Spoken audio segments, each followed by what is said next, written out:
Hoje a gente vai falar um pouco sobre os prolactinomas. O prolactinoma é o adenoma de hipófise produtor de prolactina.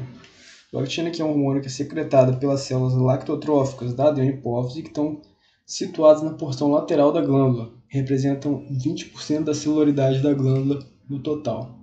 É o único hormônio hipofisário que tem secreção espontânea, sem ter um estímulo hipotalâmico direto. Porém, ele é modulado pelo estrogênio, cortisol e tiroxina por um feedback positivo.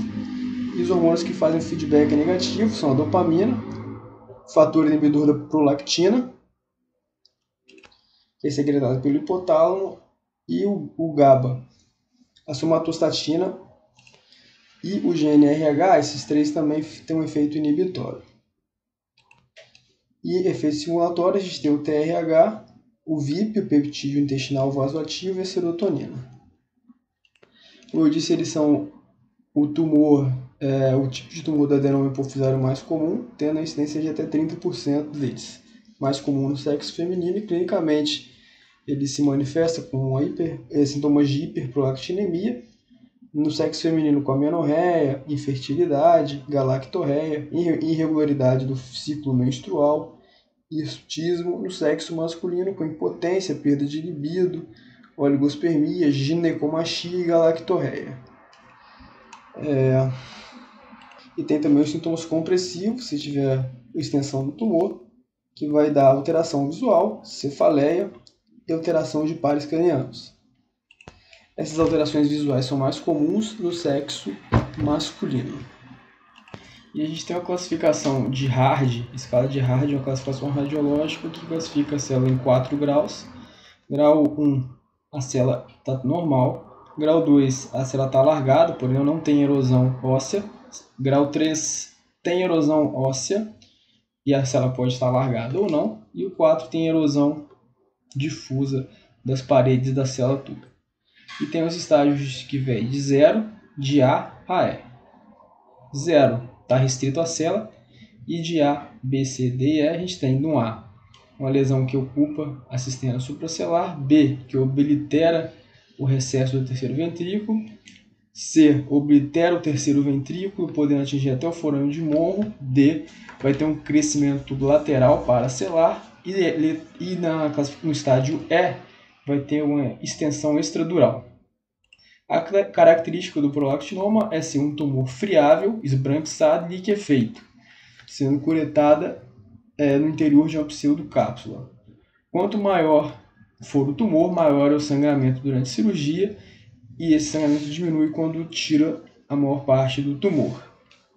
Nos pacientes que fizeram tratamento com agonista dopaminérgico, o tumor vai ter uma consistência mais fibrosa, mais endurecida, o que piora o resultado cirúrgico. E quando os prolactinomas tinham uma característica biohormonal, eles foram mais associados com a secreção da prolactina com o GH. As características radiológicas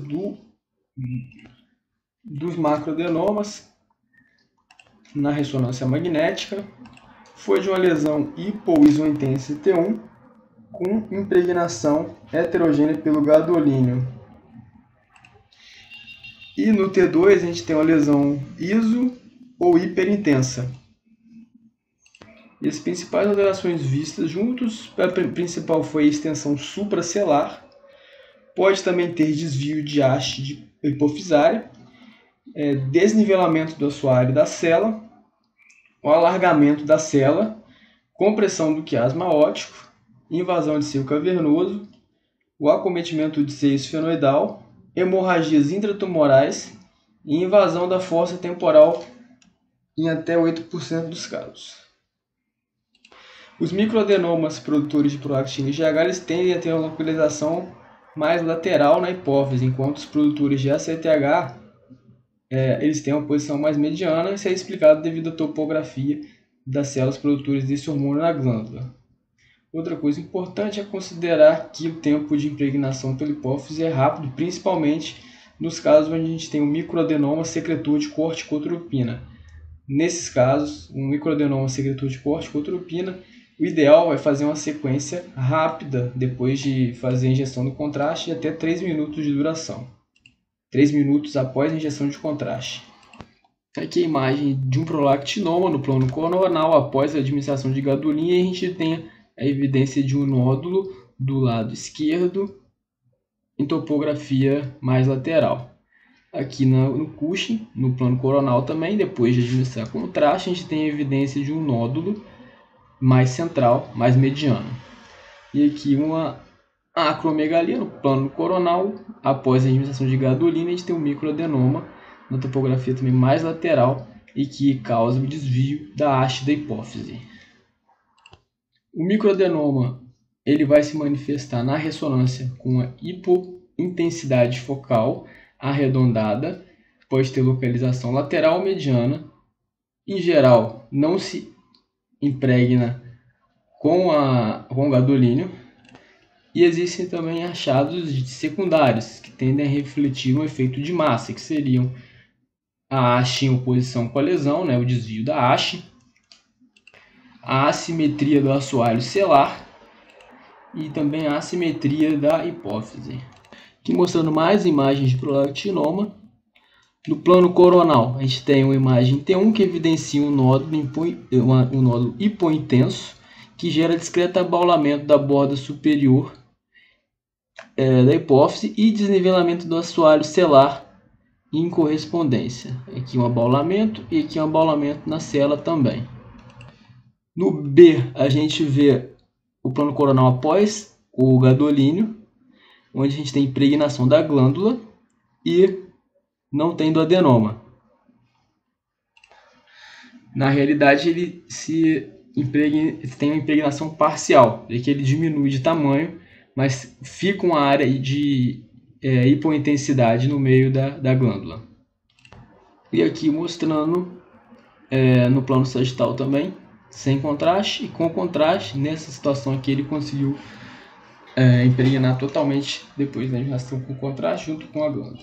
Os adenomas de hipófise, eles representam as lesões intracelares mais comuns e eles se classificam de acordo com o seu tamanho em microadenomas, quando eles são quando ele tem 1 centímetro ou menos, né? maior ou igual a 10 milímetros. Mentira, desculpa. Tem o macro e tem o microadenoma. O microadenoma é o pequeno, ele tem de 10 milímetros para baixo. E o macroadenoma tem de 10 milímetros para cima. E quem engloba o 10 milímetros é o microadenoma. Ele também é classificado em relação à sua produção hormonal, sendo classificado em secretor ou não secretor. E como eu já falei, são hipointensos em T1 e tem um sinal variável no T2, podendo ser iso ou hiperintenso. O aspecto mais importante são as suas características no T1, que podem já detectar ele. E em relação ao uso de contraste, é que o realce pós-contraste é mais lento na lesão do que no parênquima normal. Primeiro tem a impregnação da glândula e depois da lesão, tornando importante a realização do exame numa sequência dinâmica para a gente conseguir detectar a lesão. Aqui uma figura que mostra um plano coronal da glândula em T1, mostrando uma lesão hipointensa aqui. Depois de colocar o contraste, a gente vê a glândula impregnada e a região de falha de enchimento aqui que mostra a lesão que demora mais a se impregnar. Outro aspecto também é que depois de ter realizado o tratamento com os agonistas dopaminérgicos, a lesão pode mudar. Aqui mostrando a mesma lesão, um T1 sem contraste, onde o prolactinoma ficou com um sinal heterogêneo, mas com a predominância de hiperintensidade depois do tratamento, devido à presença de hemorragia intralesional. Então a lesão ficou desse jeito depois do tratamento. O que se espera da lesão depois do tratamento é que ela reduza de tamanho, né? Seria ali a resposta ao tratamento com os agonistas dopaminérgicos.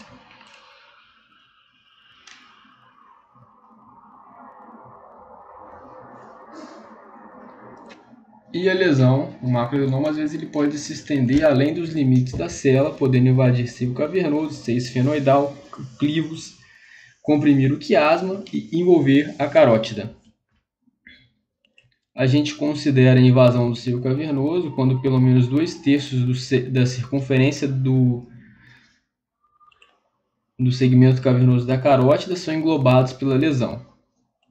E essas lesões grandes dos macroadenomas, elas costumam ser heterogêneas, com áreas císticas de permeio, devido à degeneração cística ou necrose do tumor, e eventualmente podem desenvolver também infarto, hemorragia, por falta de suprimento vascular. Aqui uma sequência em T1, que mostra o macroadenoma com invasão de seio cavernoso, observando-se preservação do calibre da artéria carótida esquerda.